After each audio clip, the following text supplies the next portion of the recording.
Look at him, eating whatever he wants, never gaining a pound. While I'm stuck with the boring special and can't lose an ounce. How's your lunch, man? Amazing. Yours? So good. Oh, I'm so happy for you. Cool, buddy.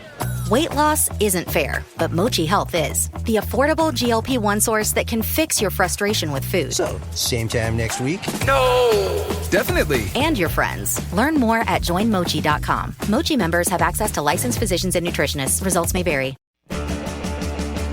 It's car con carne. Let's eat in the car. It's car con carne.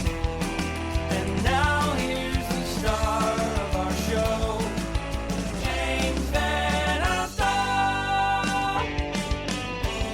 This right here is Car Con Carne. Car Con Carne is a Q101 podcast. I'm James Van Oswald. Car Con Carne is sponsored by Easy Automation. Are you looking to transform your home, office, or business into a smart, seamlessly connected space? Easy Automation delivers custom automation solutions that are tailored to your lifestyle. Whether you're upgrading your home entertainment, streamlining your office tech, or enhancing the atmosphere in your restaurant or sports bar, they've got you covered. Their expert team designs and installs personalized systems, from smart lighting and climate control to audio-video distribution and robust Wi-Fi networks, all managed through an intuitive app on your favorite device. Easy Automation makes technology work for you effortlessly, reliably, and always with your satisfaction guaranteed. Visit easy-automation.net or call Dan at 630-730-3728 and take control of your environment today. Car Con Carne, also sponsored by Exploding House Printing. Exploding House, if you're in a band, you might be interested in this. Exploding House can help you with all your screen printing, embroidery, and merch needs. They're truly a local Chicago business. They're in Hermosa, and they focus on small businesses, bands, brands, everything in between. They've done stuff for Meatwave, Devin K and the Solutions, The Empty Bottle, The Music Box, Dante's Pizzeria, The Brokedowns. Tons of people. You can see the full list at explodinghouseprinting.com. And Jonathan, the guy behind Exploding House, he's been doing this for decades, so he knows what he's doing. He has the technical know-how, and he delivers production efficiency and cost awareness to offer boutique print shop quality at much lower large print shop prices. Get a quote by emailing info@explodinghouseprinting.com. I am in Wisconsin. I am in Bayview, Wisconsin, with Dave Trumfio of Pulsars. Hey, how you doing? I have not interviewed you in person since probably like 1999. Even, I would say longer than that. Probably. I mean, yeah. Probably 97 or 8. Around Maybe, we did a Christmas special once. Did a Christmas special with Scott Lucas and the Popes. Veruca Salt. Yeah. So it's been a little while. We did a virtual thing during the pandemic. Yeah. Now, in fairness, you don't live in Chicago anymore, so it's a little harder to do things in person. We are in Bayview, Wisconsin for the Bayview Bash. Pulsars are playing here. There's literally, because of that, no reason to not say this is a very nice day. Yeah, hugs and kisses all the way to Wisconsin. Absolutely. The song was made for this moment, this coming together. I mean, since this is, I don't want to ruin the show, but this will be seen after the show. So we're starting with that song. You have to. Yeah, we're in Wisconsin. It's funny. I was looking at your Bandcamp page, which, by the way, you should visit if you are a fan of Pulsars, new or old, because you can buy that one masterful album on vinyl. You can have and hold with the cooler cover. Yeah. Love it. I love having this on vinyl. I'm so happy we finally have it out on vinyl. That's Dave right there. Yeah. Mm-hmm. You can go to the Bandcamp page. You can buy it there, and you can have it and hold it forever. It was interesting. I was looking at some of the review comments. I am over the moon that Pulsars will be available again. I was 15 when I heard Pulsars on James Van Oswald's local Q101 show. The music resonated with me, but I never got to see them live. I recently found this record on YouTube, and it was an emotional experience to hear these songs 20 plus years later. And I don't mention that because I mention that because I'm sure you're hearing that a lot as you're going on the road, talking about this record again. I'm sure there are people who are catching up to the record or who missed you the first time around who are using this opportunity. I mean, it's both. Like last night in Lake Orion, which is a suburb of Detroit, we had people driving in from Ohio, new fans, people with families who met and they're like one of their things in common where they liked our band, like the Pulsars, and they came to the show with their family. This is incredible, like to, it's really exciting. Does that make you know. emotional? Yeah, it does. It does. Yeah. How can it not? Yeah. That's pretty good. It's interesting. Going back to this record, I know this record start to finish. We spent a lot of time listening to, playing, talking about this record. It's interesting how a couple plus decades later, the way you perceive and hear songs changes. Yeah. And the songs that may have been my favorites back then are not my favorites now. The song that has, to me, risen up above the rest, just as a personal favorite, is Technology. Oh, thank you. Yeah, certainly not an obvious single, perhaps, but that's the one that you write hooks for days, but that hook just stays with me like nothing else. That was when we made the record. That was one of my standouts. I mean, just personally, I really like it because I'm like such a New Order fanatic. Really, and it's pretty New Ordery. It is, but it's not. It's Pulsars, but I sometimes I wear my influences on the sleeve. So. And as we're talking about this record, and as you're essentially touring behind it, are there things you hear in the record that you wish you'd done differently or wish you'd done more of? Yeah, absolutely. I mean, I've always been like a post-punk, new wave, like kind of more like a late 70s, early 80s fan. Not so much like the mid 80s, although I was a teenager right there. But I was always a fan of like the earlier Cure, New Order, the Joy Division, Gang of Four, even like all those kind of like early post-punk bands.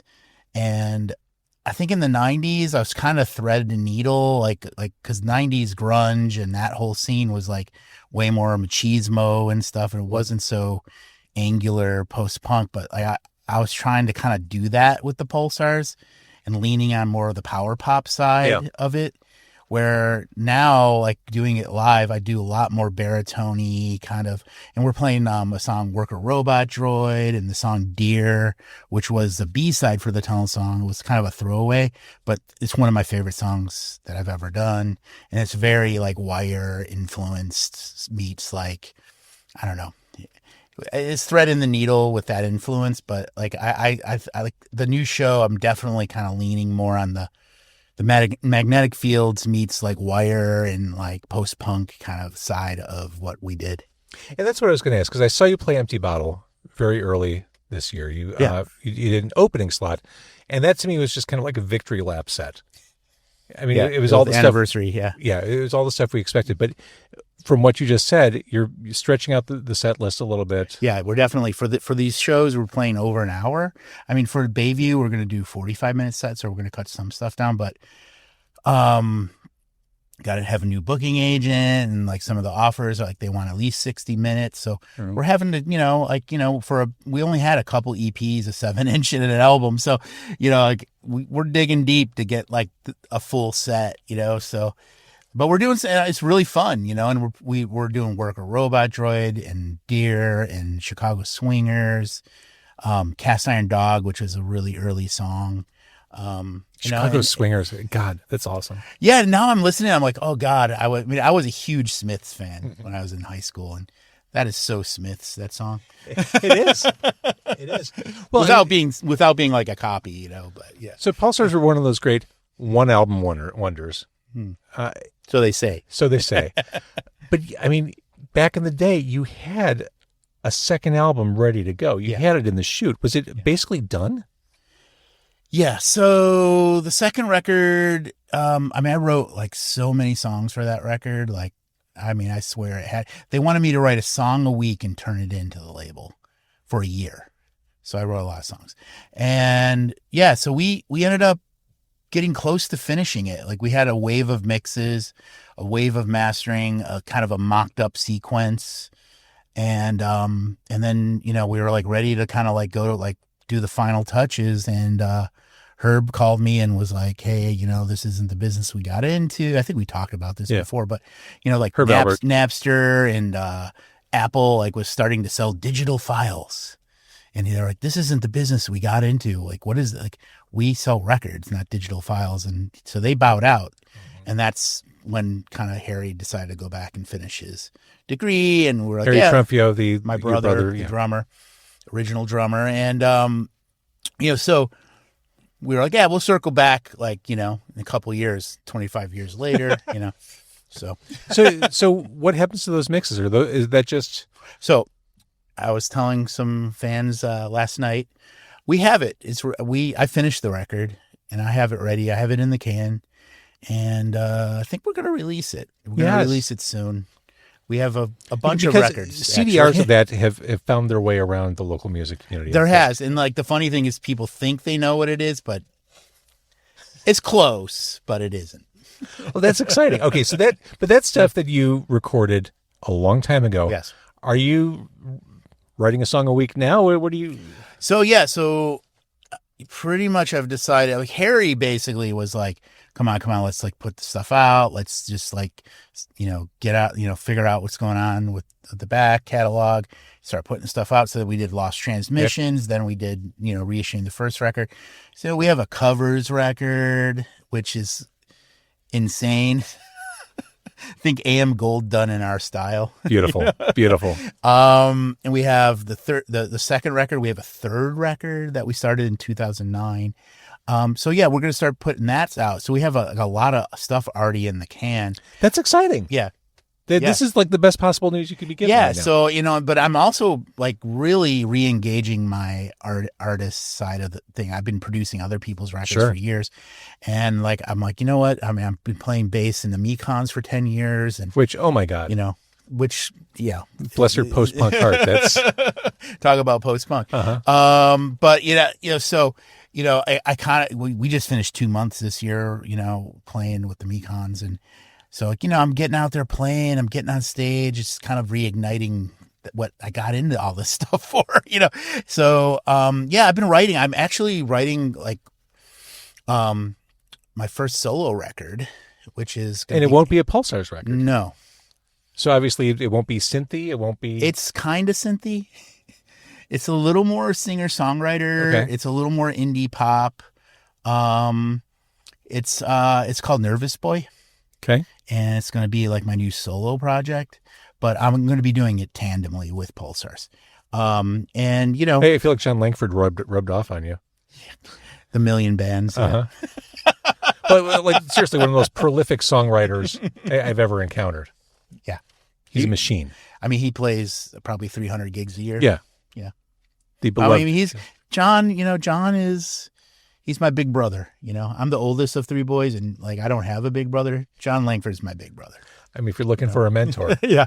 That's the guy. Yeah. All right. So solo record, Nervous Boy. Yeah. More Pulsars. You mentioned you've worked with all these bands. You've produced all these different acts from across the spectrum. I feel like your proverbial day job, which is that, keeps you busy. Are you going all in with touring and like? Yeah, I'm consciously taking a step back from producing other artists right now and focusing on my own stuff. That's great. I mean, that's what I'm doing. And this little run, we just have a new agent, and so we're out. He booked us at Bayview Bash, and he booked us at Hey Noni in Arlington Heights, which I would have never have gotten on my own. But it just turns out I grew up out there too, and it was a fantastic show. It was amazing. It's a cool little room. Yeah, I mean, I didn't even know really about it until it was brought to my attention. And you could park. I'm not in Chicago anymore, so it has parking, which appeals to me. Yeah, and I've been talking. My wife and I, who's also from Chicago originally, we're going to start spending more time in Chicago, and we're planning on coming back more, and all that kind of Dave, stuff. this is all great news. Yeah. Because doing music again. I had a fear. My own music. I had a fear going into this interview that you're just kind of doing the victory lap with Pulsars, then you're going to go back. No, actually, it's just the way to reignite it. I love it. I want to, and Harry and I, like, unfortunately, Harry's back is really bad right now. He can't play more than a few songs without getting like his legs going numb. And he has some spinal issues. So, I mean, but it's really unfortunate because Harry really, I have to say, Harry was the one that pushed me to like start reissuing and doing this. And, and we finally did it. And then I'm like, okay, we're going to play some shows. He's like, I can't play, so, luckily I have a really good friend, Danny De Leon, who I've worked with a lot in the studio and played in bands like Moving Units. I produced a record for the band Soft Kill that he was the drummer in. So like I was able to get him to play, and he plays a lot like Harry. He's like I call them body drummers, like where they throw their whole body into it. I used to love watching Harry play. Yeah, Harry is just such a theatrical drummer, and Danny's is cut from the same cloth. So like I was really lucky to have him be able to step in and fill Harry's shoes. Because he's a body drummer. You got your Charlie Watts that like play with the wrists, and then you got the body drummers that are just like like Animal on the Muppet Show. Yeah, I mean, yeah, exactly. So I mean, unfortunately, Harry's not doing the shows, but Danny is, and I'm out there playing the music, and we're gonna get everything released. One thing Harry said, he's like, "Hey man, I know I can't play right now, and I don't know if I can ever play again." And he's looking into like taking care of it, some surgery possibly, and and like he's just like, just do me a favor, Dave. Release all the music, get it all out there. Good. So rather than just like boom releasing 6 albums, like we're gonna stagger them. Yeah, that makes part sense. of it was like getting an agent, which we just were able to get, and I don't know, getting a booking agent in the modern music industry is really hard. It's harder than getting signed. I was going to say the rules that you played by in the 90s. They're not the rules now. Yeah, it's a totally different blueprint. If there even is a blueprint. Yeah, it's a different time. But all I know is I'm a musician. I'm an artist. I write songs. I one thing I said to myself when I was a teenager, I said, I just want to be in music. I worked at a music store. I worked at studios. I was like, no matter what I do, I want to be around music. But really at the beginning, what got me into this thing was writing songs. And I'm at that point in my life where, I'm going to focus the rest of my life on a working retirement doing my music. I love it. That's what I'm doing. Dave, this is the best possible news. I'm so glad we talked. Man. I love what you do. This is so great. And please tell Harry I say hello. I will. He's Absolutely. such a good dude. As far as your production work goes, you've worked with so many different people, and whether it's Wayne Kramer or OK Go or Wilco or My Morning Jacket, I'd be willing to bet that the one people ask you the most about is Dogstar. It's the most recent. Yeah. Like, what's what do he you want like? to know? No, I don't. Like, I don't even need to go there. But if I just had to guess, when people ask you about your king size work, Yeah. that's the band that comes up most. Because people are fascinated by celebrity. Yeah. I mean, Keanu, I have to say, is one of the nicest people I've ever met. He certainly such has a that great guy. reputation. Yeah. I mean, he's a really nice guy. Not just because, I don't know, like, if he wasn't a star, I'd be like, that guy's a sweet guy. Like he's a super cool. Working with them, it was a very interesting project, and because they haven't played music for like 20 something years as well, like a lot like the Pulsars. Something of a kinship. Yeah. And like they literally wrote that album like a month before we met. And then like a week later we're in the studio. So like it was like a really raw, fresh kind of energy about the band. And that was pretty exciting to be involved with. So going back on the road, can you imagine how many more tunnels you'll discover? Oh yeah. Oh, Mekon's just toured Europe, and I half the time I was sitting in the front seat for a lot of it, and I have hours of tunnel videos. I'm like, I'm going to use these. I'm going to do a custom tunnel video with these footage. I have hours. And knowing you're going back, come on, you love going through tunnels. Come on, Pittsburgh has a cool one. Yeah. Knowing how much you enjoy technology, how much you enshrined it in song. What does the current pulse or pace of technology mean for you as a musician, as a producer? Does AI figure into anything you do? I mean, I'm assuming you kind of like look out for new trends, opportunities. I'm always into technology. I mean, since day one. When we started King Size, like when we got the Pulsars deal, we were one of the first studios in Chicago to have Pro Tools. Because it was super expensive back then. Of course. So we got in really early. So I've never been afraid of technology. And, we just take control. That's what we do. You got to take control of technology. Well, AI is very interesting to me. I mean, I use it. Like there's like things like plugins like, hey, like let us learn this instrument or something and suggest a setting or whatever. I use that stuff every day now. And, you know, it's never 100%, like, but it gets you in the ballpark. It saves time. It saves time. Sometimes it completely overbakes it. A lot of times it's too bright. But, you know, I'm not afraid of it. And, you know, I think there's a lot of old school producer, engineer types and musicians that are just like, I'm like, whatever, you know, it's like, it's just another tool in the box. Exactly. I just met a programmer who works for Snapchat. He's like one of the lead programmers. And I'm like, man, what do you think of AI? And he's like, oh man, it just gets me closer. And I always have to tweak it. There always has to be the human tweaking it. Always. You know? And I was like, oh, okay. Yeah. Okay, cool. You know, I mean, I'm the same way with music technology. You know, I'm actually, speaking of music projects, and it fits in line with me doing my own music. I'm actually in the beginning stages of doing a project with Robert Schneider from Apples and Stereo. Oh, yeah. And it's all based on like prompting an AI to write songs and then like us re-engineering them. Oh, that's brilliant. and it has turning them into organic music after. Yeah, we're just kind of reverse engineering the AI. Oh, that's awesome. As like kind of just a start. I mean, come on. I mean, musicians have been doing it for years with samples. Sure. You know, like a lot of times you get a sample going, then you kind of play over it, and then eventually you take the sample out. You know, that's a technique a lot of people use. And I mean, it's the same thing. But what's cool is we're going to keep the vocals because they're all like dreamy girl vocals. And that's going to, the AI vocal will be the lead singer of the band. It's called Micro Panthers. Brilliant. All right, I'm going to let you get ready. We're here at Bayview Bash. The headline, not to bury the lead, Pulsars are back. Dave Trumfio's back. Yeah.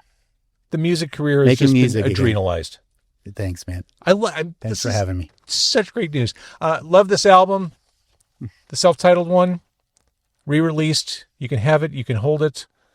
You can enjoy Dust Lifeboat technology, suffocation, Thanks, James. all the things. Thanks for being in the Pulsar's life. It wouldn't be anywhere We're else. an early champion, still a champion. Always. All right. Thank you, Dave. Thank you.